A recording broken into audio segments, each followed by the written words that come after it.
Before the winds learned to speak, and before the horses of the steppe thundered across the earth, Mongolia was a land divided between sky and soil, two realms locked in a quiet, ancient tension. The eternal blue sky watched over endless grasslands, and the grasslands whispered back in stories carried by the hooves of wild steeds.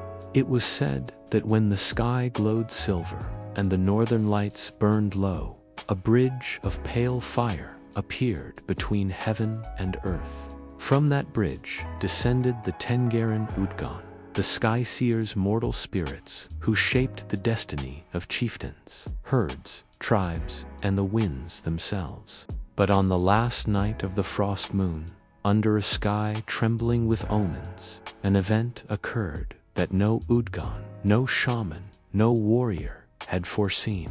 A child was born with skylight in her eyes and stormwind in her breath.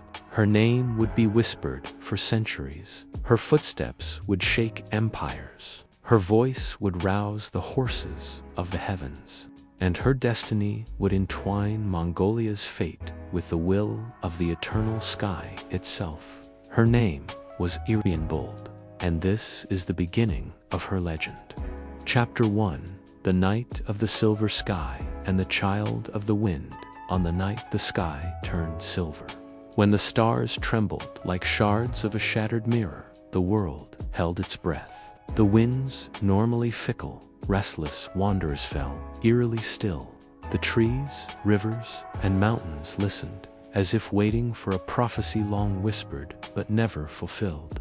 Every living creature sensed it. Something ancient was returning. Far from the great kingdoms, beyond the sprawling valleys and mist-draped forests, there stood a lonely plateau known as Kumalan Ridge. It was a place shunned by travelers and feared by farmers. For the winds there were said to hold memories, whispers of the past that could unsettle the heart or unravel the mind. But on this night, Kumalan Ridge glowed with a pale luminescence, bathed in the haunting brilliance of the silver sky.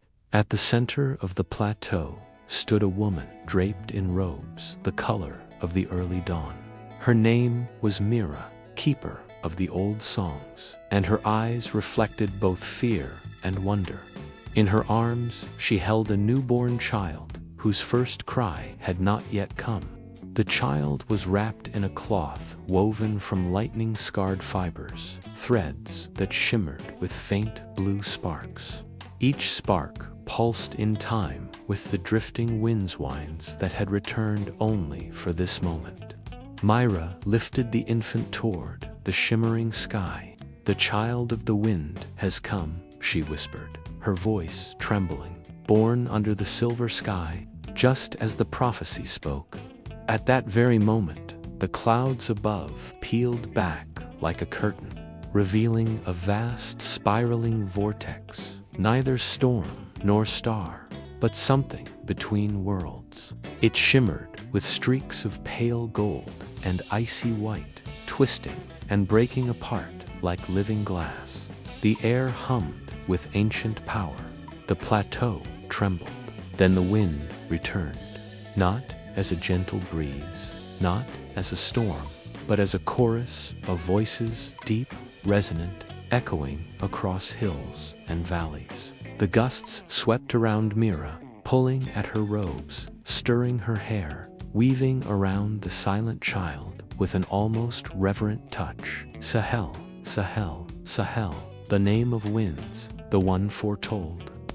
The child opened his eyes. They were unlike any eyes Mira had ever seen, pale silver with swirling patterns like miniature storms. The winds recoiled, then surged forward, embracing him as though welcoming a long-lost heir.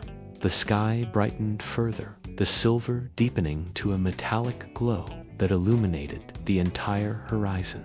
And then the vortex above collapsed inward, sending a beam of pure light crashing down onto the plateau.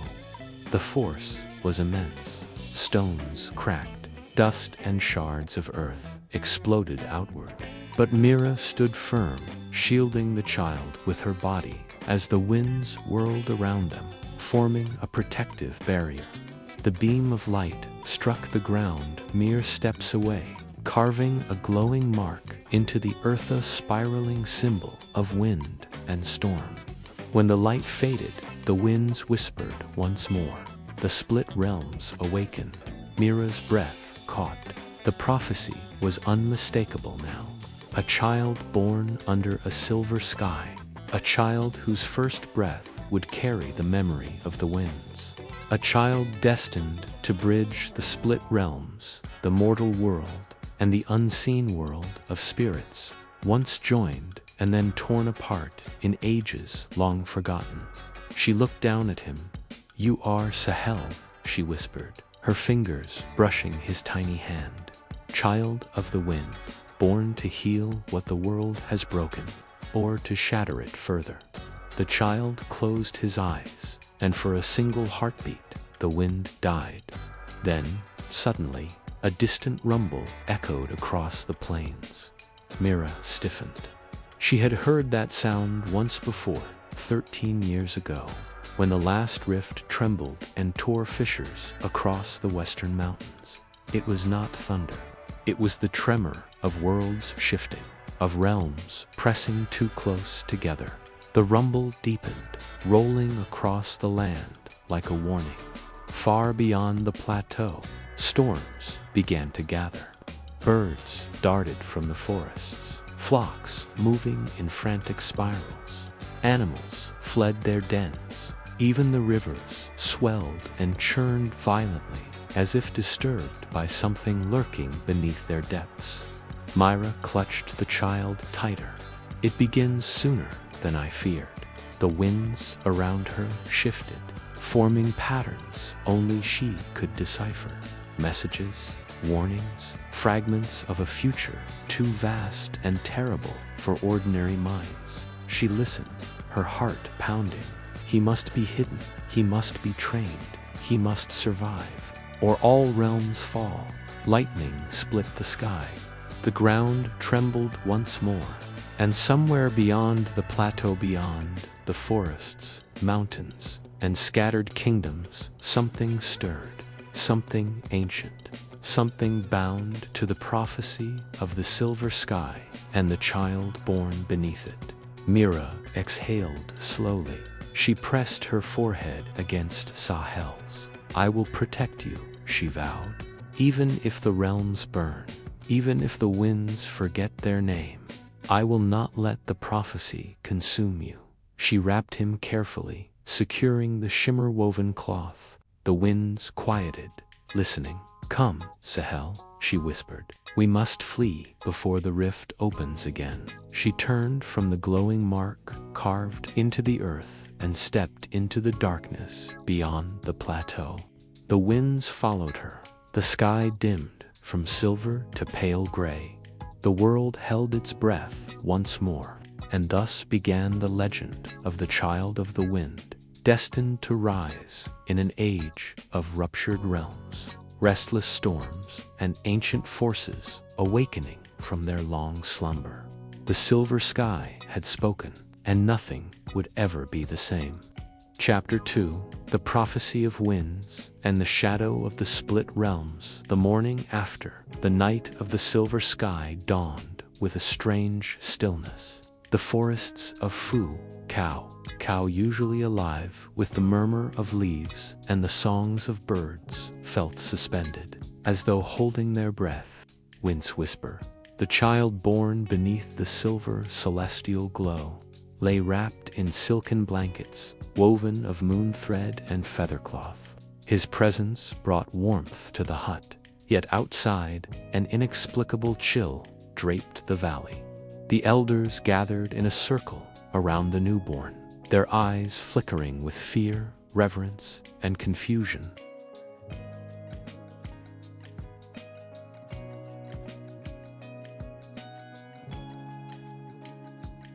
His gnarled fingers traced the swirling air around the child, feeling the currents as though reading a hidden script. "This is the one," Elder Kun whispered, voice trembling with a mix of awe and dread. The winds have chosen. A gasp moved through the elders like a falling leaf caught in a current. But the prophecy, one murmured. Yes, said another, the prophecy of the split realms.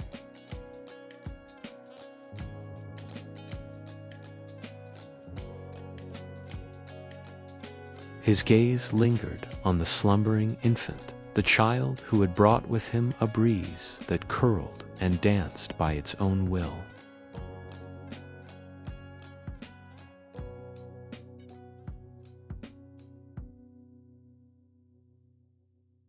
A child of the stormlines, as the elders debated. Wind's whisper slowly opened his eyes. They shimmered with a faint silver hue, the same shade as the sky that had heralded his birth.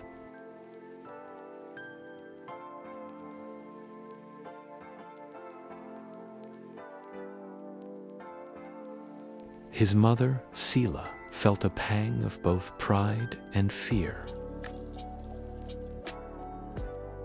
My child, she murmured, what are you meant to become?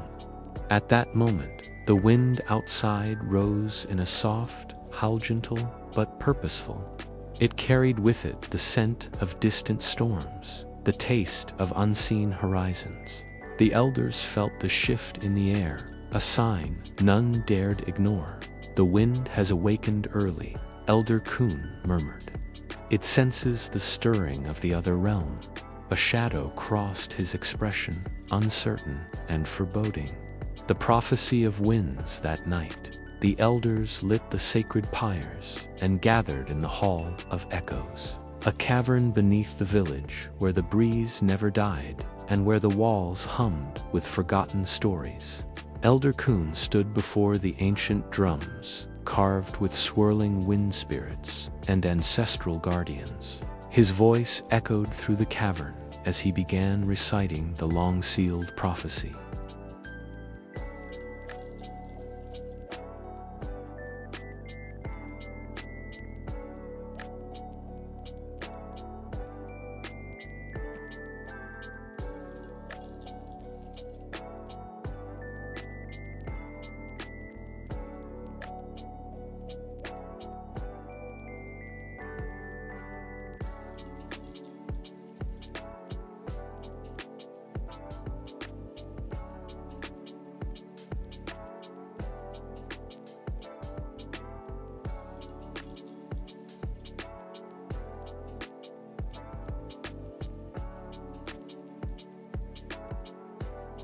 What shadow stirs beyond the sky? Kun lowered his gaze. Long ago, before the world took its shape, there existed two realms, shaped by wind and earth, and the other realm, a realm born of shadow and silence. The two existed in harmony until the day of sundering, when the sky cracked and the shadowed realm fell away. Senna shivered. But that is myth, perhaps, Kun said. But myths have roots, and sometimes they grow again. The first omen. Later that night, Sela returned to her hut with Wind's whisper asleep in her arms. But as she stepped through the doorway, a faint rumble shook the ground.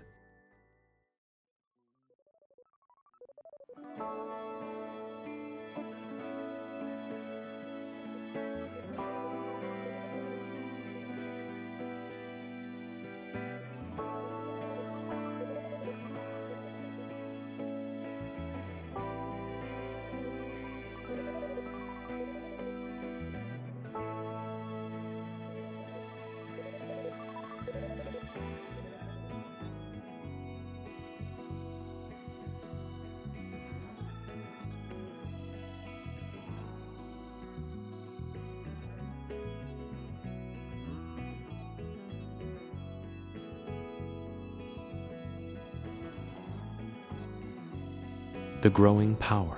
In the weeks that passed, the boy grew quickly, yet his growth was not like other children. The wind followed him. When he cried, the breeze surged through the valley. When he laughed, The grass swayed as though dancing, and when he dreamed, the villagers reported hearing whispers carried by the night wind's voices, speaking in a language older than any known tongue. Sela brought him to Elder Kun, her eyes heavy with worry. "Is this safe?" she asked. "Is my child dangerous?" Kun finished softly. "No, but he is watched, and he is sought." The elder lifted winds whisper gently, feeling the hum of energy in the air. "The realms are stirring," he murmured. "The other realm is moving for the first time in eons. Shadows lengthen where they should not. Winds rise where skies are clear." He met Sila's gaze. "Your child stands at the center of something vast, and before long the shadows will reach for him." The shadow of the split realms that evening.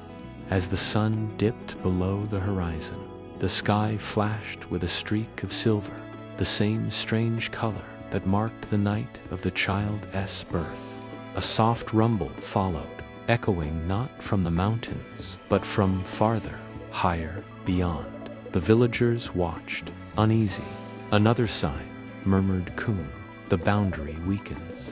Above them, thin fractures of light shimmered across the sky like cracks in a vast mirror, and from the cracks, the faintest whisper of cold wind flowed, carrying a presence that was neither seen nor named.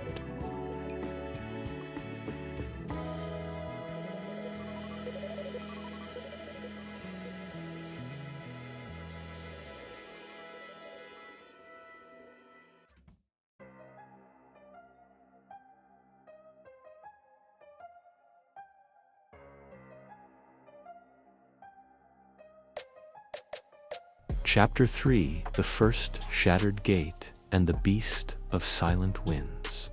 The winds fell eerily still on the morning the first gate shattered. For generations, the people of the cloud plains had lived by the rhythm of the sky winds that sang, breezes that guided travelers, storms that warned of imbalance. But on that day, when dawn spilled silver light across the horizon, not a single leaf stirred. Birds hovered in anxious silence.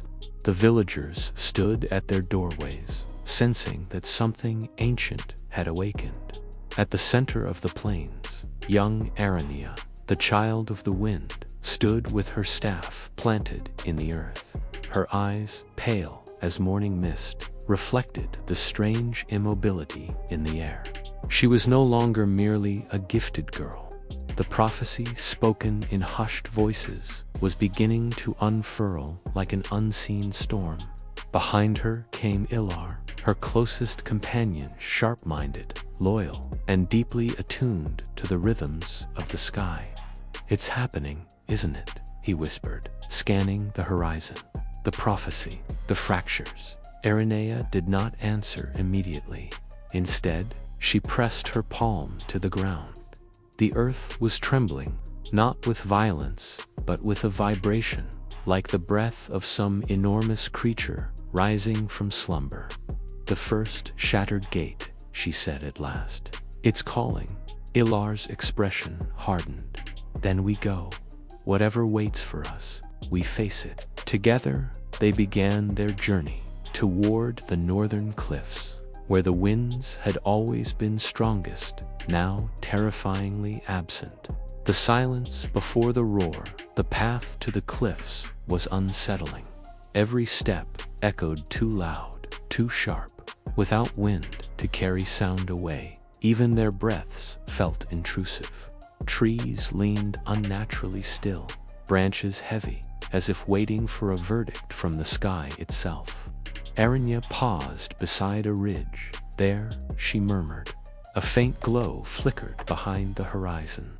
Not fire, not sunlight, something else, something fractured. As they climbed higher, the glow sharpened into a crackling fissure suspended in the air. It was like a wound cut into reality, edges shimmering with shards of white fire and drifting embers of broken starlight.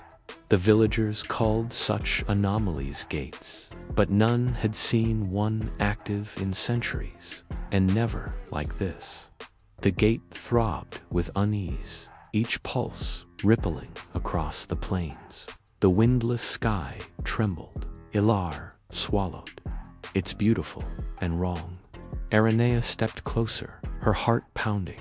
The prophecy said the split realms would awaken when balance faltered. And this, before she could finish, the gate convulsed. A shockwave burst outward, sending both of them sprawling. The air filled with ringing vibrations, no sound, just pressure. Then came the beast. The beast of silent winds. At first, it appeared as a shadow, stretching impossibly long across the ground. But when it emerged fully, its form defied understanding. Its body, sculpted from dense mist and shifting fragments of sky. Its eyes were black voids that swallowed light. Its wings, if they were wings, were made of torn pieces of silence itself. Each beat sending ripples that devoured sound instead of making it. The beast opened its maw. There was no roar, no cry, no breath, only the crushing weight of absolute silence. Ilar stumbled back, gripping Aranea's arm. That's the creature the elders warned about. The one that eats voices, the beast without a sound. Aranea rose to her feet, staff trembling in her hand. It came through the gate. We can't let it reach the village. But the beast moved with unsettling grace. A rush of windless force slammed into them, sending Ilar tumbling across the stone. Aranea dug her staff into the ground, anchoring herself. She felt the sky silence sink into her bones, stealing not only sound, but strength. It's feeding, she realized. Feeding on silence, on the absence of wind. The beast advanced, its voides fixed on her. Aranea steadied her breath. She couldn't rely on wind, there was none, but she had something else. Her connection. Closing her eyes, she reached deep into the memory of the plains, the storms she had calmed as a child, the breezes that answered her before. She learned their names, the sky that recognized her, not as a master, but as one of its own. If the wind will not come to me, she murmured, I will rise to meet it. The sky awakens, her staff pulsed. A faint swirl of air formed around her feet, small but alive. The beast recoiled slightly, sensing the shift. Aranea lifted her staff, focusing harder. The tiny swirl became a ring. The ring became a spiral. The spiral began to spin. A whisper of wind finally stirred across the plains. Ilar sat up, eyes wide. You're bringing it back. How? Aranea's voice was strained. Not bringing it back. Reminding it. Wind burst upward like a geyser of life. The beast shrieked without sound, its body distorting as the currents disrupted its silent form. It lunged, but the wind now circled Aranea like a living shield. She struck the ground with her staff. Wind roared back into the world. A shockwave of air blasted the beast, shredding its mist-like wings and sending pieces of its being scattering like torn shadows. The creature convulsed, collapsing into a trembling mound of vapor. Ilar rushed to her side. Finish it before it reforms. But Aranea hesitated. Destroying the beast would mean killing something that had emerged from imbalance, not by choice, but by consequence. The prophecy had said she would be a bridge, not a weapon. Instead, she lifted her staff gently. Wind wrapped around the beast, not tearing this time, but containing. Return, she whispered. Not a command, a plea. The beast shuddered, then dissolved into a soft ripple of air, its essence swirling back into the gate. The gate's edges brightened, then dimmed. With a sigh like the last exhale of a dying storm, the gate collapsed into itself. Silence returned. But this time, It was natural, silence, not the devouring void of the beast. Ilar exhaled shakily. You controlled it. You controlled wind, even when there was none. Irenea leaned on her staff, exhausted. If more gates open, more creatures will come. That wasn't the last. Ilar nodded grimly. Then we need allies and answers. Irenea gazed at the horizon, where faint winds finally whispered across the plains once more. The prophecy was beginning, and the split realms were waking. Chapter 4: The Wings of the Dawn and the Journey Beyond the Cloud Plains. The first light of dawn rose like a silver blade, cutting through the horizon. The sky, still trembling from the storm of the previous night, spread in ripples of faint blue and pale gold. Alira stood at the edge of the floating cliff of Homfet, her cloak fluttering like a small banner against the wind. Beneath her feet, far below the clouds, the earth rolled in an unbroken sea of emerald green, silent and waiting. She tightened her grip on the wind-carved feather, the relic that had chosen her, the one that had appeared at the moment she crossed into the destiny the prophecy foretold.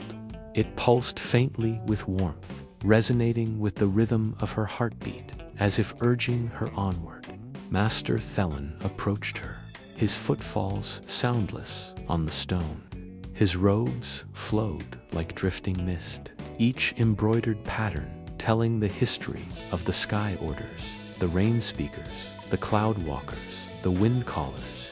Alira had been born among them, but now she stood set apart, shaped by prophecy rather than tradition. The cloud plains shift today, Thelen said, eyes fixed on the radiant horizon.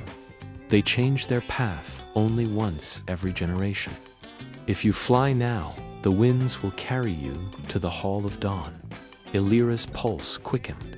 And if I don't reach it, you will be too late, Thelen whispered. The rifts are opening faster.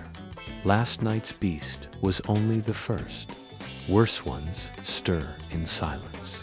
A shiver ran through her. She had felt the tremor in the sky, the unnatural split, the flicker of shadows between the currents of wind. The world was becoming thin, and the Hall of Dawn. Will it teach me how to stop the rifts? She asked. Thelen's eyes, ancient and sorrowful, turned to her. It will teach you who you must become. He handed her a small gemstone, a windroot crystal, glowing faintly like trapped morning light for the journey. When the winds fail you, this will not. Alira bowed deeply. Thank you, Master. You carry more than our hopes, he said softly. You carry the line of the silver sky itself. The words settled over her shoulders like invisible armor, heavy, solemn, unavoidable. The leap beyond the known. The moment the first full ray of sunlight struck the cliff, Alira took a step forward and leapt. The sky swallowed her whole. The wind roared past her ears, cold and wild. And for an instant, she felt weightless. Then the wind-carved feather burst into light. Threads of silver unfurled from it, weaving around her arms and back, forming a pair of ethereal wings made of pure wind. The wings beat once, twice, then caught the air. Alira surged upward, cutting through the sky like a streak of white flame. Below her, the world became a blur of shifting greens and shadowed forest valleys. Above her, the sky was a place of ancient secrets. The clouds parted around her in spirals, forming paths that only a chosen windchild could see. She flew higher until she reached the cloud plain's massive drifting platforms of vapor, dense enough to walk upon. They stretched farther than the eye could see, each shifting and rolling like slow, patient beasts. And then she saw it, a great fault line in the air, shimmering with unnatural darkness. The second shattered gate was opening. The beast of the broken currents. The air around the rift vibrated with deep, violent pulses. Alira steadied herself, wings flaring wide. The rift bulged and twisted, and from its heart came a low, guttural rumble.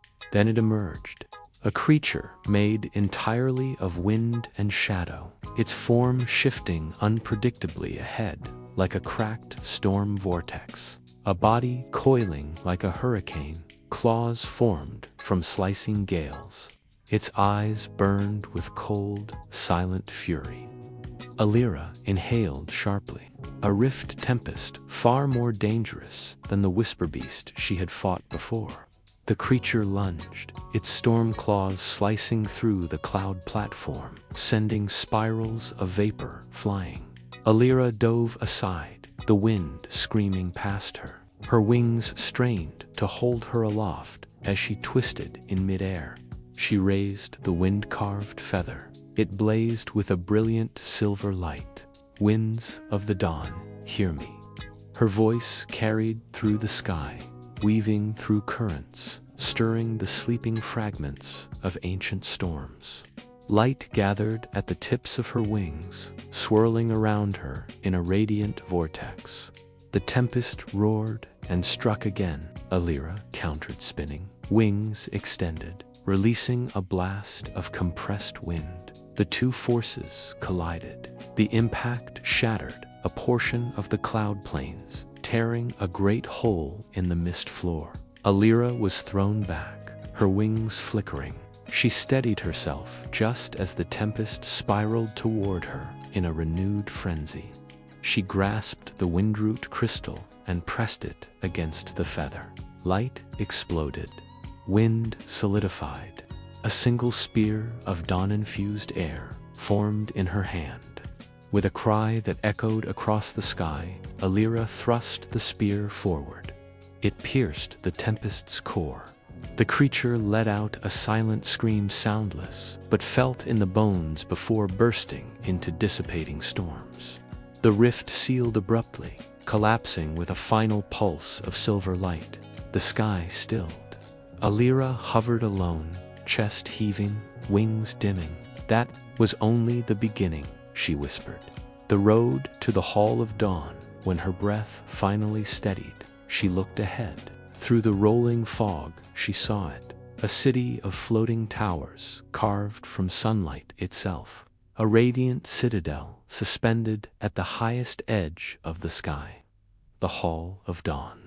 Legend said its walls were built from the very first sunrise. The world had ever seen its guardians, the keepers of ancient wind songs that shaped the destinies of nations. Alira tightened her grip on the feather, her wings renewed with purpose. With a final deep breath, she soared forward, leaving the shattered cloud plains behind. Her journey beyond the known world had begun. Chapter 5. The storm callers of Mao Luang and the echoes of the first wind. The cloud plains narrowed into a vast, wind-carved canyon where the air shimmered with threads of silver and blue. Thera could feel the hum before she heard it, a deep vibration beneath her feet, resonating through bone and breath. Mo Luang, the sacred valley of storms, stretched before her like a living sky trapped within stone.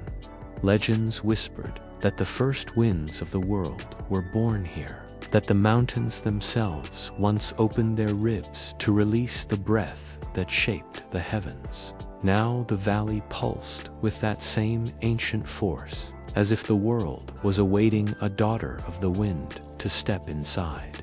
She tightened her grip on the sky-seared staff, feeling its core pulse faintly. The glyph AKO had carved glowed with a soft white light, proof that the valley recognized her approach. Keeps its rhythm, AKO said, walking beside her with the gentleness of a mentor and the wariness of a hunter. Mo Luang has moods. If it senses fear, it becomes thunder. If it senses arrogance, it becomes lightning. And if it senses purpose, Thera asked. Ako smiled. Then it becomes wind.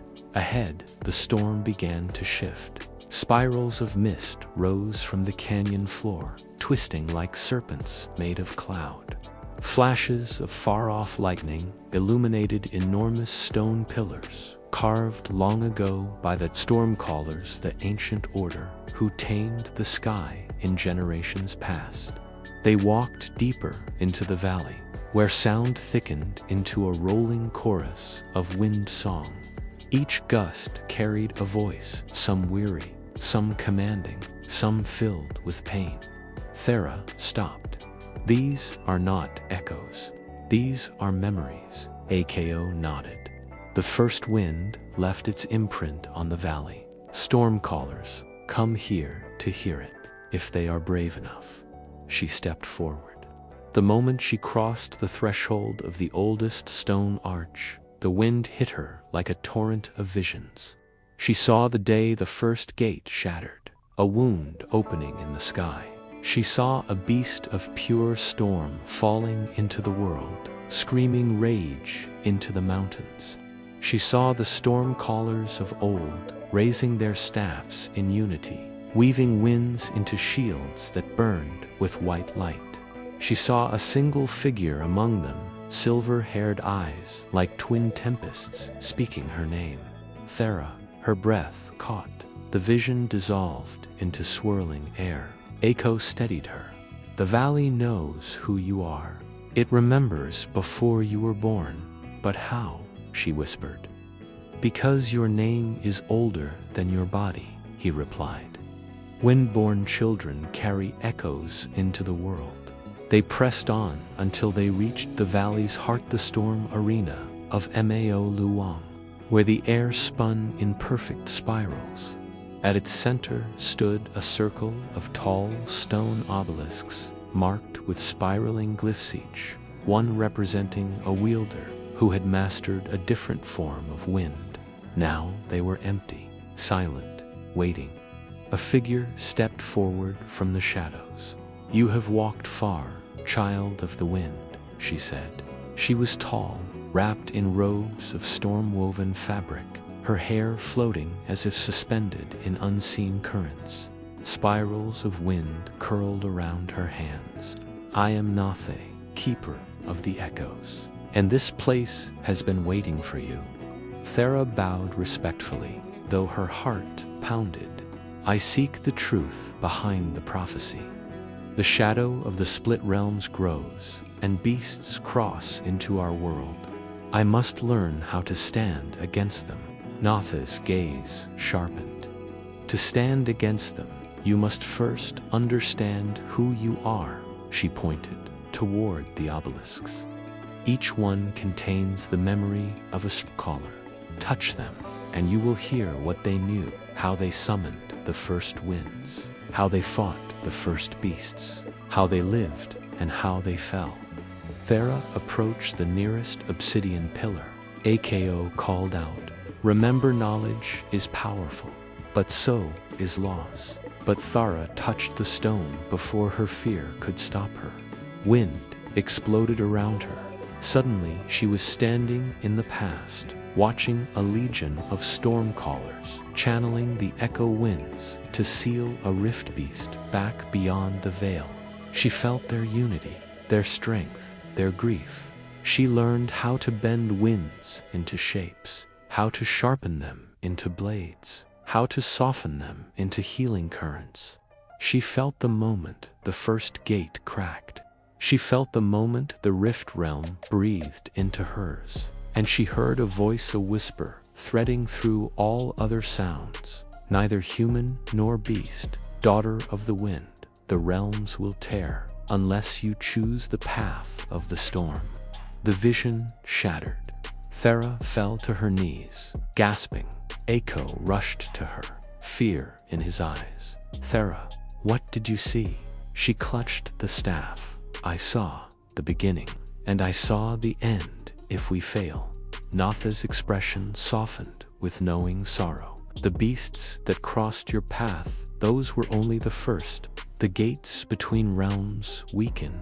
Soon, the rift will tear fully." and only a storm strong enough to reshape the sky can mend it. But how do I summon such a storm? Thera demanded. I am only one. No, Nathe said. You are one now. She raised her hands. Wind surged through the valley, spiraling upward into a column of white light. The obelisks lit one by one, responding like awakened guardians. AKO drew back, whispering, "She's calling them." The stones cracked. From within each, a figure of wind and light stepped forth, echoes of the ancient stormcallers. Not alive, but not dead, bound to the valley until one worthy of their legacy arrived. They surrounded Theranatha's voice, became thunder. Child of the wind, awaken the Echo Legion. The storm chooses you. The echoes bowed. And in that moment, Thara understood. She was not meant to face the rift alone. She was meant to lead. A wind unlike any other surged through her chest, spinning outward in spirals of silver. The valley kneeling to her presence, the echoes joining her breath. The storm recognizing its heir, Thera, rose. Behind her, the stormcaller's echoes lit the sky. Ahead of her, the rift prepared to open wider. The journey of winds had only begun. Chapter 6: The Shattered Tempest and the Wind-Split Horizon. The storm that arrived at dusk did not come from the sky. It came from the tier between worlds. As the final glow of the sun faded beyond the cloud plains, Ilari felt the sudden stillness, an unnatural quiet that made even the wind hesitate. Leaves stopped mid-rustle. The grass flattened as if pressed by an unseen hand. Her companions, the Stormcaller, apprentice Kima, and the wandering warrior then Malk, exchanged wary glances. Then the world split open. A jagged crack tore through the heavens like a wound, its edges glowing with cold silver fire. The wind gate, once dormant for centuries, began to tremble violently. Its stone pillars vibrated with an ancient, unearthly resonance, and the sigils carved into them flickered as if waking from a long slumber. Kima whispered, voice trembling, "The tempest rift. It's opening again." Ilari knew the old stories well. When a wind gate cracked, a shattered tempest followed winds so sharp they could slice through stone, accompanied by beasts birthed from the rift's fractured energy. This was not simply a storm. It was a warning, and it was meant for her. The winds that screamed the first gust hit with the force of a falling mountain. Ilari braced herself, anchoring her stance the way Master Reyna had taught, her shoulders low. Breath grounded, palms aligned with the wind's direction. Rakima conjured a barrier of spiraling currents, but the gust shattered it like thin glass. Then Malk didn't flinch. His blade, forged from storm-tempered steel, glowed faintly as he struck down a sliver of condensed wind, a razor-sharp shard that had taken the form of a crescent blade. More followed, hundreds. The wind around them screamed with the voices of the rift, each gust carrying fragments of the other realm, the metallic scent of distant storms, echoes of beasts that had no shape, and the cold hunger of the void beyond horizons. Alari's heartbeat surged, but something else stirred inside her as well, the familiar warmth she had felt since childhood, the ember-like pulse of the prophecy. The child of the wind was never meant to fear the storm. She was meant to understand it. She raised her hands as the tempest closed in, and the winds listened. For a moment, just a moment, the gale softened around her, curving like a spiral instead of striking. Kima gasped, recognizing what Ilari herself had not yet fully accepted. "You're attuning to it," Kima whispered. "The storm. It knows you." Then Malk grunted, cutting through another wave of wind blades. "Whether it knows her or wants to kill her, Docenty seemed very different right now. The beast born of the shattered gate, the crack in the sky widened. From it descended a shape fluid, shifting, impossible to define. It was like a serpent made of wind, yet its body shimmered with fragments of broken stars. Its eyes glowed with a pale, predatory intelligence. The creature roared, but its roar was not sound, it was pressure, vibration, a force that rippled through the air and bent the surrounding landscape. The rift-born gale beast, the first of the shattered tempest. Ilari's breath caught. This was the creature from her dreams, the one that had watched her from the eye of the storm since childhood. She had always thought it was her imagination, but the prophecy had warned. When the first gate breaks, the child who commands the wind will face the beast that remembers her name. The gale beast's gaze locked onto hers. The winds surged around it like a living halo, bending trees, flattening hills, dragging debris into its swirling form. Kima shouted over the roaring vortex, "Ilari, we need to fall back." But Ilari shook her head. "No, it came for me, and if I run, the gate will split further." Then Mok stepped forward, blade raised. "Then I will fight with you." "Not this time," Ilari said softly. "This is my storm, the battle at the wind-split horizon." She stepped toward the gale beast as the horizon tore itself into the sky above glowing silver. The world below trembling from the force of the wind. The beast surged forward, its form unraveling into spirals of lethal gusts, each capable of slicing bone. Ilari closed her eyes. In her mind, she reached into the storm, not fighting it, but listening, feeling the currents, the pressure shifts, the layers hidden within each gust. She inhaled deeply, and the wind entered her. It filled her lungs with cold clarity, spread through her limbs with electric intensity. The storm, once chaotic and furious, now pulsed in rhythm with her heartbeat. She opened her eyes. Silver light radiated from her irises. The gale beast lunged. Ilari moved, not with strength, but with flow. She redirected the creature's wind blades with gentle sweeps of her hands, turning lethal gusts into harmless spirals. Each motion was a dance with the storm, a conversation with the wind itself. The beast roared again, winds spiraling into a vortex meant to crush her. But Ilari anchored her stance and let the storm curve around her, dissipating into the sky. Then Malk stared in disbelief. Kima whispered, "She's not resisting the storm. She's becoming part of it." The choosing of the wind, the gale beast circled Ilari, its shifting form flickering like a heartbeat. Slowly, it lowered its head, less a gesture of submission and more one of recognition.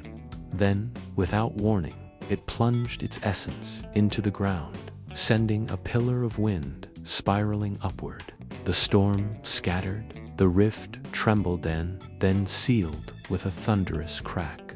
The sky cleared, the wind settled, and Ilari remained standing at the center of the now still plains, her hair lifting gently in the breeze that had chosen her. Kima approached cautiously. "Ilari, what did you do?" Ilari stared at her hands, still tingling with silver energy. "I didn't tame it," she said quietly. "It accepted me." Then Malk sheathed his blade. "Then the prophecy has begun." Ilari turned toward the horizon, where faint currents of light swirled like threads leading into distant realms. Beyond the cloud plains, the other gates were waiting. And now, the wind was calling her to them. Chapter 7: The Storm's Crown and the City of Skyward Spires. The sky was no longer a gentle canvas of drifting clouds. It had transformed into a colossal engine of churning stormlight, rumbling like an ancient beast awakening from slumber. As Axa stepped onto the high ridge overlooking the cloud plains, He felt the entire horizon vibrating. The wind no longer whispered, thrummed. The storm's crown had awakened. Behind him, Myra tightened the straps of her windsails, her hair whipping around her face like wild silver threads. "The clouds are rising higher than yesterday," she murmured. "Higher than any record in the Skyborn scrolls." Axay nodded. "It means the city of skyward spires is near. We're close." Far below, the growing caravan of villagers, wanderers, scouts, and stormcallers watched the two figures ascend. They knew that today's expedition was not merely another reconnaissance. It was a turning point. The shattered tempest from the previous night, the one that split open the horizon like a fractured mirror, had revealed an impossible sight: floating structures of obsidian and luminous stone, half hidden in the storm bank. Legends called it Sathathong Kun Fa, the city of skyward spires, a mythical kingdom where the first wind callers forged pacts with the heavens. Most believed it was only a story, but the storm did not lie. The storm's crown itself appeared as a ring of thunderheads circling a column of spiraling light. Each rotation sent streaks of lightning into the sky instead of the earth, as if rejecting the world below. The wind around it carried fragments of clear melodies, half song and half warning, sung in a language neither Akese nor Myra could decipher.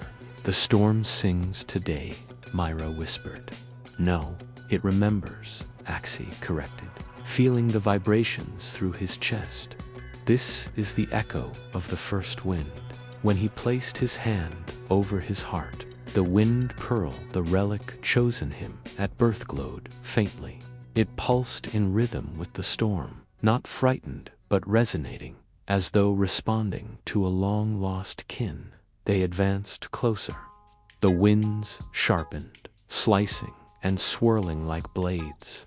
The ground trembled beneath each gust, dust rising to form phantom shapes, faces of forgotten kings, winged beasts, and ancient heralds whose stories were lost in the collapse of the split realms. But still they moved forward.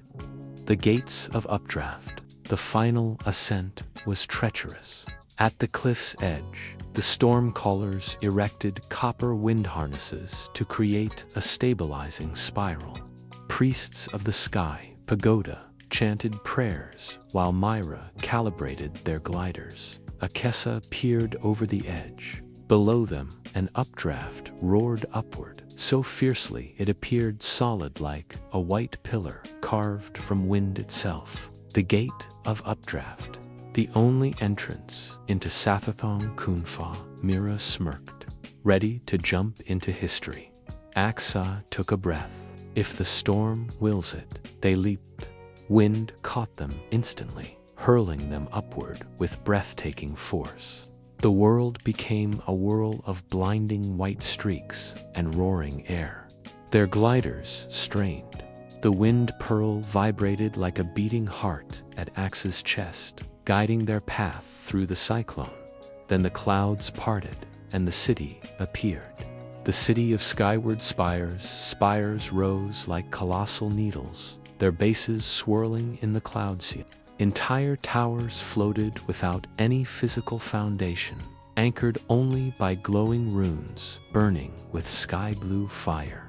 Bridges of wind visible only as shimmering distortions connected the structures. At the city's center floated the storm's diadem, a circular halo of pure lightning. Its arcs pulsed rhythmically, like breaths of a sleeping colossus. Myra gasped. This city is alive." And then they heard it, voices carried by the wind, chanting in tones ancient and resonant, not hostile, but sorrowful, welcoming, warning. Both Axay felt the wind pearl stir and grow warm. It was reacting, guiding. They landed on a platform of smooth obsidian stone, etched with swirling patterns depicting wind beasts, storms, and humans with wings woven from light. As soon as they touched the stone, projections of translucent figures appeared. The wind scribes, guardians of ancient memory. One stepped forward tall, robed in feathers of iridescent azure. Child of the wind, the echoing voice spoke. The storm has awaited your return for generations. Seisei blinked. My return. The figure extended a spectral hand. The split realms tore our world in two. The beasts awakened, the skies fractured. But the line of the wine-bearers was never broken. You are the last, and the storm remembers your blood. A whirlwind surrounded Axa. The wind pearl shone like a star. Suddenly, he glimpsed flashes-winged beasts flying over burning forests. Winged guardians sealing the shattered gates. Storms fighting against rift-born horrors. Then a final, powerful image. The storm's diadem shattered, falling into darkness. The truth of the shattered gates. When the image faded, Mira steadied him. But Axa now understood. The wind scribe nodded. You have seen it. The shattered gate you faced was only the beginning. More will break, and when they do, the rift beasts will descend. Only the crown can seal them again. The storm's crown, Mira asked. No, the scribe corrected. The storm's crown is merely the key. What you seek is the diadem of unity, hidden in the city's heart. Axa swallowed. Then I must take it, only if you are worthy, the scribe warned. For the diadem recognizes only one who carries both storm and calm, wind and stillness, fury and peace. Axa hesitated. Was he worthy? Could he unite such contradictions within his heart? But before he could speak, the clouds below them churned violently. A roar shattered the air. Something massive, winged and ancient, rose from the cloud sea. The beast of the broken sky, the ancient sentinel of the city. Its wings spanned entire towers, woven from lightning and storm cloud. Its eyes burned like twin suns. Mira gasped. It's coming straight toward us. The scribe's voice echoed urgently. Prove your worth, child of the wind. The beast will not bow unless you rise above the storm. Axa tightened his grip on the wind pearl. The storm intensified. The beast roared. The city trembled. And with the sky itself shaking, Axa stepped forward to meet the storm. Chapter 8. The Tempest Trial and the Beast of the Broken Sky. The winds over Mawel Lung had never been quiet. But on the morning the Tempest Trial began, they were utterly still, so still that even the sky seemed to hold its breath. Lorma stood at the edge of the skyward spires. A ring of ancient stone towers, piercing the clouds like the ribs of a forgotten god. Her cloak fluttered only from the faint breeze rising from the abyss below, the last remnant of the storms she once thought eternal companions. Today, she would face the greatest test of her lineage. Today, she would confront the beast of the broken sky. Behind her, the stormcallers gathered in silence. These masters of wind, lightning, and cloud keepers of the ancient arts of Mao, Luong, watched the young windborn princess with a mixture of awe and uncertainty. She had survived the first shattered gate. She had crossed the cloud plains. She had awakened the dawn wings and carried the echo of the first wind within her breath. But the Tempest Trial was different. It did not test strength, it tested truth. Master Shari approached her, staff in hand, the crystals embedded in it glowing with a soft cerulean hue. His voice was calm, though the air trembled slightly as he spoke. Lorma, windborn of the silver sky, child of prophecy. Do you understand what awaits you? She inhaled deeply. I do.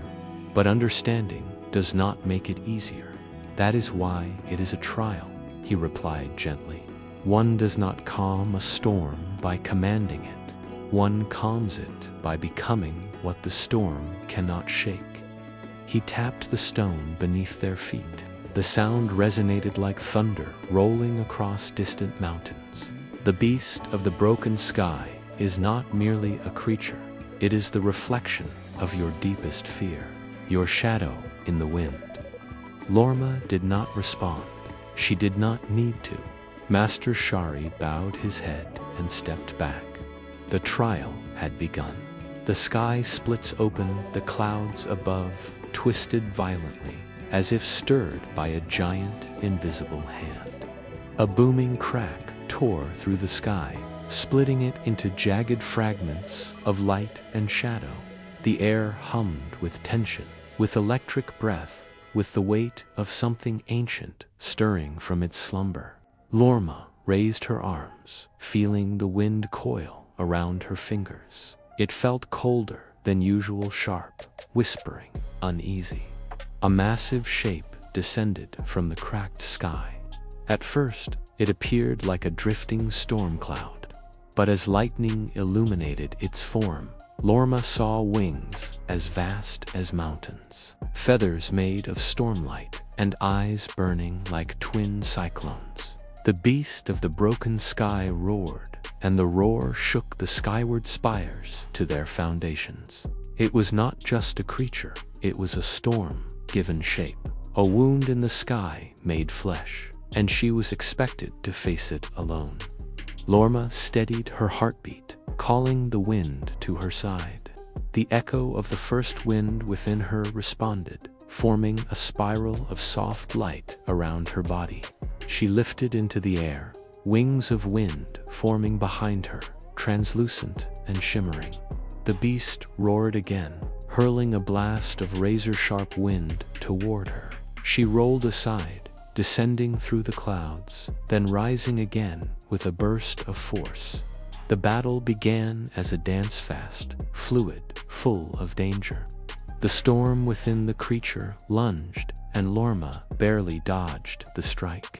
But as the beast's talons scraped the air beside her, she felt something strange, something heavy, familiar. It was not hatred, it was not fury, it was sorrow. She blinked. For a moment, the clouded shape of the beast shifted, warping violently before stabilizing again. She heard whispers in the wind, faint voices she recognized. Her father's voice, her mother's laughter. The screams from the night the silver sky split. Memories she had buried deep surged forward. The night she was born beneath the silver sky, a night when the realms had trembled. The night the winds whispered of a child who would decide the fate of the split realms. The night she lost her family to the first storm beast. Her breath wavered, her wings faltered. The beast of the broken sky dove. The storm slammed into her, hurling her against one of the skyward spires. Stone cracked. The wind left her lungs in a broken gasp. Pain radiated through her body, but deeper still was the ache in her heart. She realized the truth. The beast was not attacking her, it was mirroring her. It was her grief, her guilt, her fear of failing the prophecy. She rose slowly, battered but standing. The beast circled above, waiting not to strike, but to test. Her fear fed its strength. Her resolve would diminish it. Becoming the wind, Lorma closed her eyes. She inhaled deeply. The wind entered her lungs with familiar warmth. She exhaled her doubts, her guilt, her pain. The wind pulsed, the sky shimmered, and from within her chest, the echo of the first wind flared like a newborn sun. It spread through the air in gentle waves, calming the trembling clouds and stilling the spiraling winds. The beast of the broken sky roared yet. This time, the roar softened into something mournful. Its wings dimmed, its form cracked like fading lightning.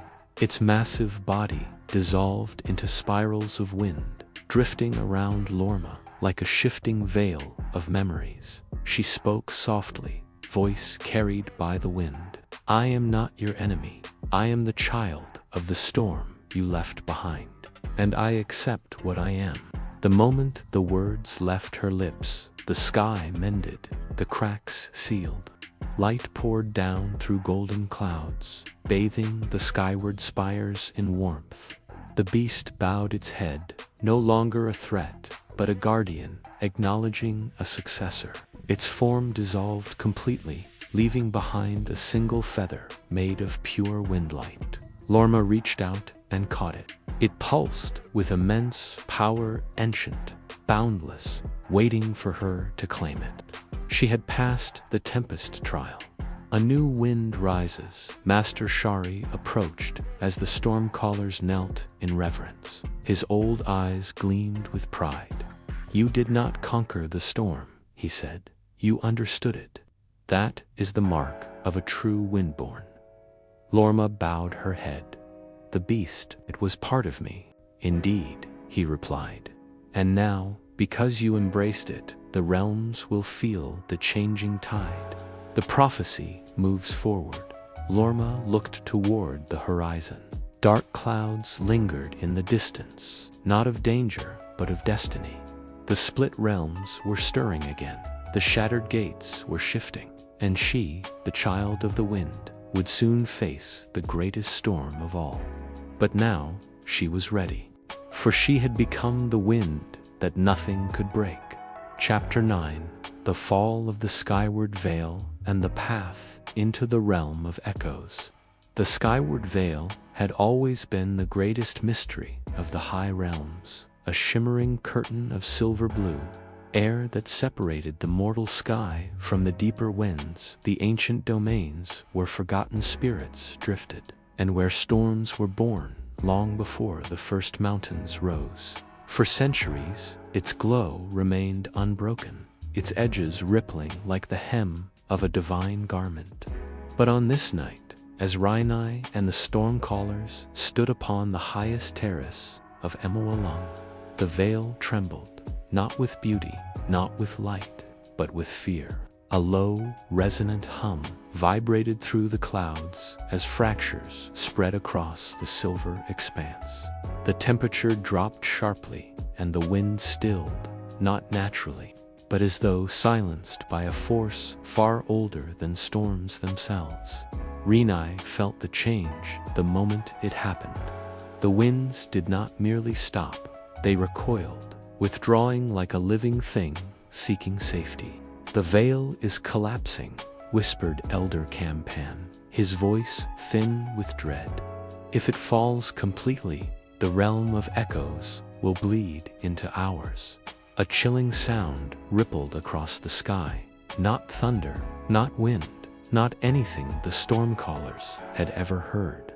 It resembled countless voices calling out from beyond a vast canyon, warped and layered, until neither anguish nor warning could be distinguished. Rainai's heart tightened. He had heard that sound once before, on the night the first shattered gate cracked open. The night his destiny began. The sky pulsed again. A massive fissure appeared, splitting the veil like a wound across the heavens. Through the crack, a swirling darkness churned, mixed with pale wisps of light, the very essence of echoes. Ancient fragments of forgotten storms, and memories of winds that had died long ago. We must act, Rainai said, stepping forward. His cloak snapped in the sudden updraft, the currents recognizing him before the Stormcallers did. If we wait, the veil won't simply tear, it will dissolve, and you would enter the place where even winds fear to flow. Campan asked, half in awe. Rainai did not hesitate.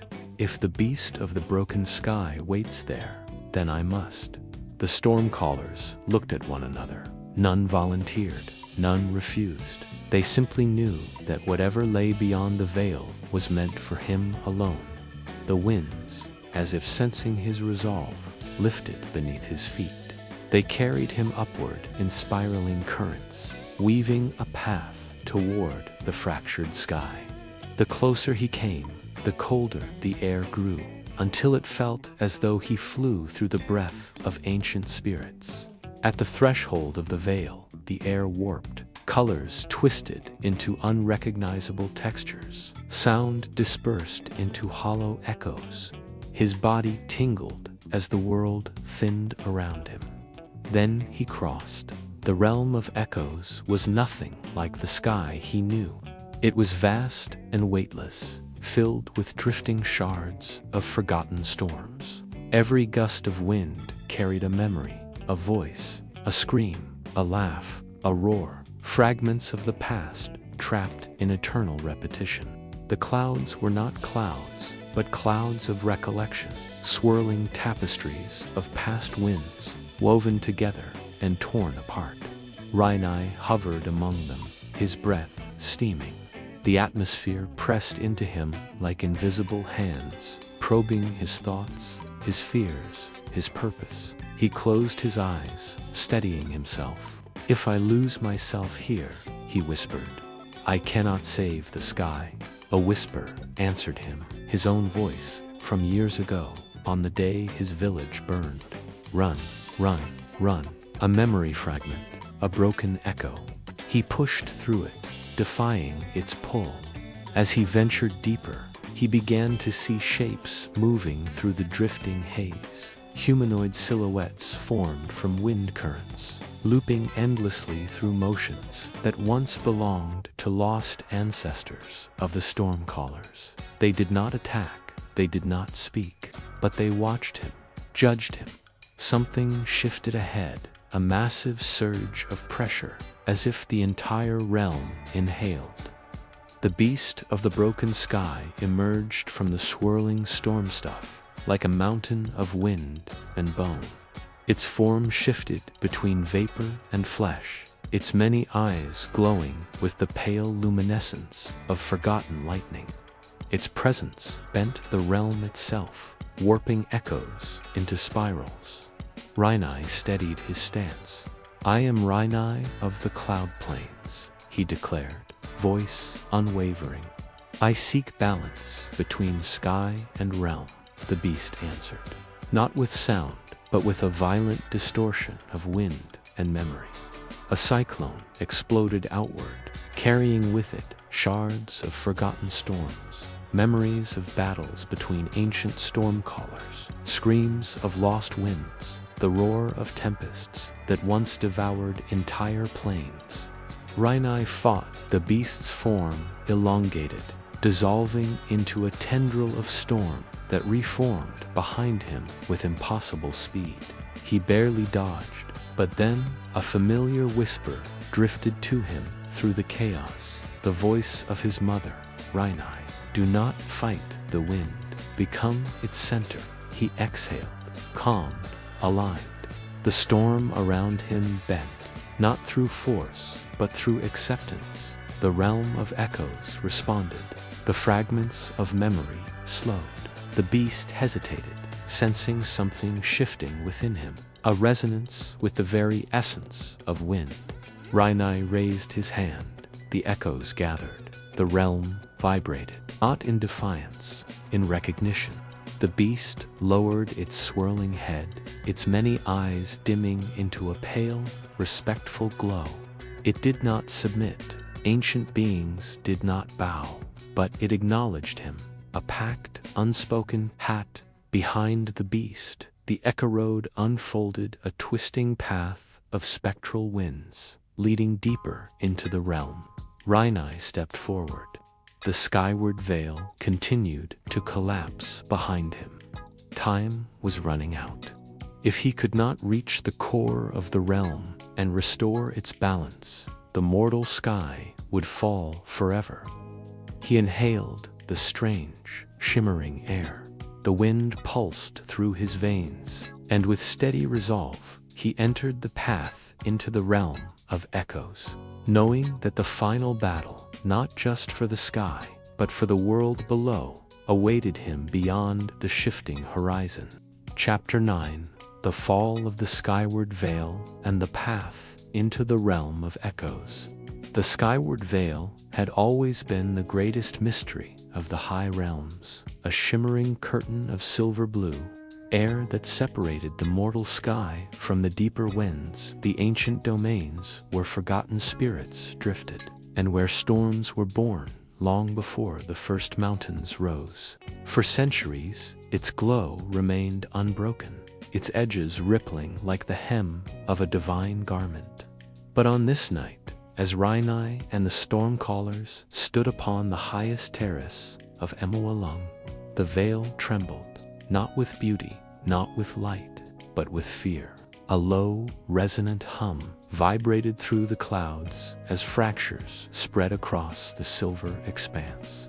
The temperature dropped sharply, and the wind stilled, not naturally, but as though silenced by a force far older than storms themselves. Rainai felt the change the moment it happened. The winds did not merely stop, they recoiled, withdrawing like a living thing seeking safety. "The veil is collapsing," whispered Elder Campan, his voice thin with dread. "If it falls completely, the realm of echoes will bleed into ours." A chilling sound rippled across the sky, not thunder, not wind, not anything the Stormcallers had ever heard. It resembled countless voices calling out from beyond a vast canyon, warped and layered until neither anguish nor warning could be distinguished. Rainai's heart tightened. He had heard that sound once before, on the night the first shattered gate cracked open, the night his destiny began. The sky pulsed again.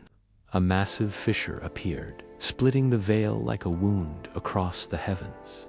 Through the crack, a swirling darkness churned, mixed with pale wisps of light, the very essence of echoes. Ancient fragments of forgotten storms and memories of winds that had died long ago. "We must act," Rainai said, stepping forward. His cloak snapped in the sudden updraft, the currents recognizing him before the Stormcallers did.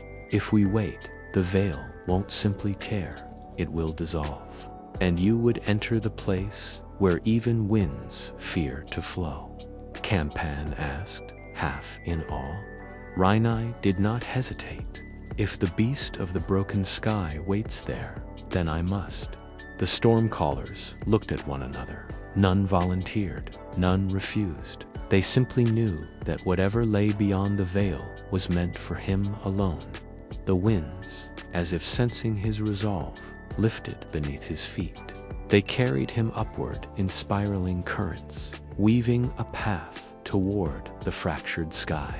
The closer he came, the colder the air grew, until it felt as though he flew through the breath of ancient spirits. At the threshold of the veil, the air warped, colors twisted into unrecognizable textures, sound dispersed into hollow echoes. His body tingled as the world thinned around him. Then he crossed. The realm of echoes was nothing like the sky he knew.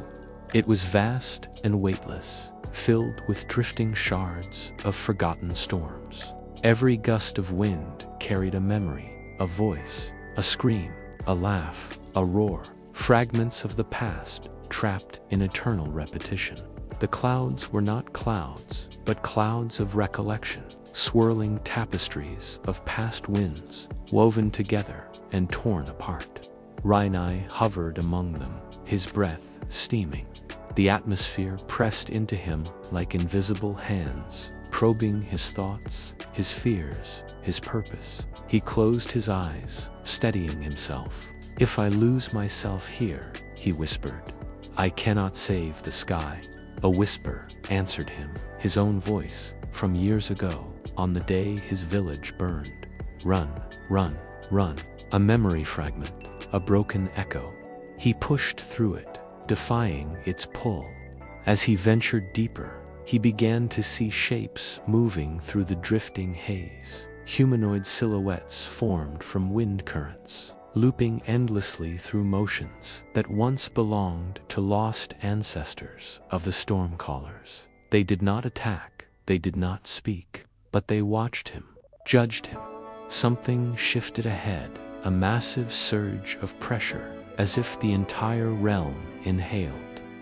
The beast of the broken sky emerged from the swirling storm stuff, like a mountain of wind and bone. Its form shifted between vapor and flesh, its many eyes glowing with the pale luminescence of forgotten lightning. Its presence bent the realm itself, warping echoes into spirals. Rhinai steadied his stance. "I am Rhinai of the Cloud Plains," he declared, voice unwavering. "I seek balance between sky and realm," the beast answered. Not with sound, but with a violent distortion of wind and memory. A cyclone exploded outward, carrying with it shards of forgotten storms, memories of battles between ancient stormcallers, screams of lost winds, the roar of tempests that once devoured entire plains. Rhinai fought to hold his ground, his wind-born power struggling to counter the ancient force. The beast's form elongated, dissolving into a tendril of storm that reformed behind him with impossible speed. He barely dodged, but then a familiar whisper drifted to him through the chaos, the voice of his mother. "Rhinai, do not fight the wind, become its center." He exhaled, calmed, aligned. The storm around him bent, not through force, but through acceptance. The realm of echoes responded. The fragments of memory slowed. The beast hesitated, sensing something shifting within him, a resonance with the very essence of wind. Rhinai raised his hand. The echoes gathered. The realm vibrated, not in defiance, in recognition. The beast lowered its swirling head, its many eyes dimming into a pale, respectful glow. It did not submit. Ancient beings did not bow, but it acknowledged him, a pact, unspoken passage granted. Behind the beast, the Echo Road unfolded, a twisting path of spectral winds, leading deeper into the realm. Rhinai stepped forward. The skyward veil continued to collapse behind him. Time was running out. If he could not reach the core of the realm and restore its balance, the mortal sky would fall forever. He inhaled the strange, shimmering air. The wind pulsed through his veins, and with steady resolve, he entered the path into the realm of echoes, knowing that the final battle, not just for the sky, but for the world below, awaited him beyond the shifting horizon. Chapter 10: The Wind's Core and the Unbinding of the Primordial Gale. The realm of echoes spiraled endlessly around Thao Vien and his companions, an expanse where fragments of sound, memory, and broken winds drifted like living ghosts. The air shimmered with translucent ripples, each one echoing a forgotten cry from the storms of ages past. The path into this realm had closed behind them, sealing them within a world where nothing remained still, where every breath carried the weight of storms yet unborn. Thao Vien tightened his grip on the Sky Splitter staff. Its runes pulsed gently beneath his fingers, guiding him deeper into the shifting mist. Around him, the companions moved with wary steps. Elder Shma, whose cloak fluttered with the last remnants of ancient winds. Cao Kine, her wings dimmed but determined. And the quiet young stormcaller, Lulin, who carried the last ember of the gale's song within her chest. "The wind's core lies beyond the valley of echoes," Elder Hema whispered. "But be warned, the closer we come, the more the realm will try to unmake us." "Unmake us how?" Lulin asked, voice trembling. "By taking what defines you," Cao Kine murmured. "Here, your doubts are as real as your breath." A faint tremor passed through Thao Vien, not from fear, but recognition. The realm of echoes was Alavand, watching. The Valley of Forgotten Winds. The group descended into a gargantuan basin filled with swirling white currents. The air sang with thousands of overlapping murmurs. As soon as they entered, the winds around them shifted, forming shapes, faces, bodies, past moments. Dalvin froze as one of the currents formed the translucent figure of his mother, smiling gently. "You will always be a child of the wind," her echo whispered. He reached out, but the vision dissolved into a sharp, icy gust. Behind him, Saokine stumbled as a dark figure formed from the drifting Mista image of the one she failed to save during the Stormfall War. Her breath hitched. The winds pulled at her wings, attempting to drag her into the memory. Elder Mos struck his staff into the ground, releasing a pulse of ancient resonance that shattered the illusions. "Do not listen to them," he warned. "These winds hold our regrets. If you give in, you will be lost." They pressed on, yet the realm was relentless. Lulin cried out as a massive current formed a storm beast, made from her own Fira towering figure of burning violet wind, with hollow eyes and a mouth that screamed with her voice. It charged. Dalvin leaped forward, slamming Skysplitter onto the ground. Wind runes ignited, carving a circular barrier that scattered the nightmare beast into ribbons of harmless mist. When silence returned, Lulin's hands shook violently. Dalvin placed a steady hand on her shoulder. "You are not alone," he said. "Not here, not ever." The winds shifted again, softer, this time almost in acknowledgement. The Gate of Breaths. At the valley's far end, a colossal gate of spiraling currents rose like a living sculpture. It breathed, literally inhaling and exhaling the winds of the realm. With each breath, runes along its edges flared in blue, gold, and storm gray. "This is no barrier," Elder Haymor murmured. "It is a test." The gate inhaled sharply. A powerful current seized Dalvin, pulling the breath from his lungs. He gasped, knees buckling as his vision blurred white. Saokine rushed to him, but the gate exhaled, hurling her backward. The wind fractured into tendrils that wrapped around her wings, pulling her into the air. Lulin staggered, gripping her chest as the ember of the gale's song within her flickered wildly. Only Elder Hmoa remained steady. He raised both hands, summoning the ancient authority of the Gate of the First Breath, he commanded. "Recognize the air of the winds." But the gate roared, refusing. A whisper reached Dalvin, a voice unlike any he had ever heard. "To enter, become the wind." As he knelt beneath the crushing currents, something within him stirred the same force that had awakened on the night of the silver sky. He rose slowly, letting the wind move through him rather than against him. He opened his hands, releasing fear, tension, and resistance. The wind changed. It no longer battered him, it carried him. Dalvin stepped forward. The gate recognized him. Its currents unwound, forming a path of shimmering light. "We follow your lead," Saokine said, breathing hard. He nodded and stepped through the wind's core. Beyond the gate lay a towering cyclone, suspended in an enormous void, an immense column of emerald and silver wind reaching from nowhere to nowhere. Lightning pulsed inside it like a beating heart. "The wind's core," Elder Moa whispered. "The source of every storm, every breath of air, every whisper across the realms." As they approached, the cyclone trembled. Then it spoke, not in words, but in a resonance that filled their bones. "Why have you come?" Dalvin stepped forward. "To unbind the primordial gale," he declared, to stop the split realms from collapsing, to end the war of winds before it begins. The cyclone surged, roaring.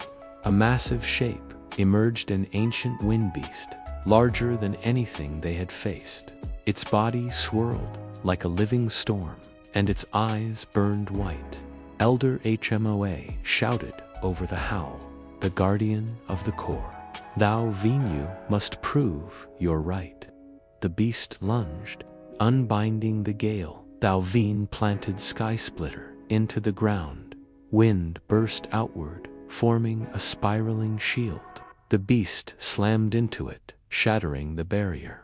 Lulin sang the gale's song, her voice trembling but strong, weaving threads of calming wind that slowed the beast's movements. Sao Kine dove from above, striking with wind-forged blades. The beast roared, scattering all three. Thou Veen rose, battered but unbroken. The cyclone pulsed again, flooding him with visions. The silver sky, his birth, his destiny. He saw mountains crumbling, skies tearing, realms collapsing into each other. And at the center of everything, him, holding the binding winds, he understood. Sky Splitter glowed with blinding light as the runes across its surface aligned for the first time. Thou Veen whispered, unbind. He struck the ground. The world exploded in light. The cyclone unraveled, not destroyed, but released streams of silver wind flowing outward to mend the realms, heal the rifts, and quiet the broken skies. The guardian bowed its massive head before dissolving into gentle currents. The wind's core pulsed in calm rhythm. It was done. Chapter 12. The Wind of Dawn and the Rewoven Sky. The first pale strands of morning light stretched across the horizon, painting the cloud plains in strokes of silver and gold. The wind, once fractured, once screaming with the turmoil of ages, now carried a strange stillness, as though the world itself awaited a final verdict. Arius stood at the peak of the skyward spire, the heart of a realm that had nearly torn itself apart. The wind core, newly restored, pulsed in his hands like a living sun, threads of starlight and tempest swirling within its crystalline heart. His wings, no longer the fragile, half-formed appendages of childhood, opened wide, catching the faint breeze. Feathers of silver, pale blue, and aurora shimmer flowed like rivers of light. Below him, the horizon trembled. The fractured sky was beginning to collapse. Cracks of darkness tore across the heavens, splitting clouds, rending open storm paths that spiraled into the endless void. The remnants of the beasts of the broken sky circled the rifts, shrieking in fear rather than rage. They knew what was coming. Everyone did. The end of the sky, unless Arius fulfilled the final task of the prophecy. Unless he rewove the sky itself, the last breath of the wind. The surviving windlords gathered behind him, their cloaks torn, their weapons cracked, their faces worn by countless battles. Elder Meru placed a trembling hand on his shoulder.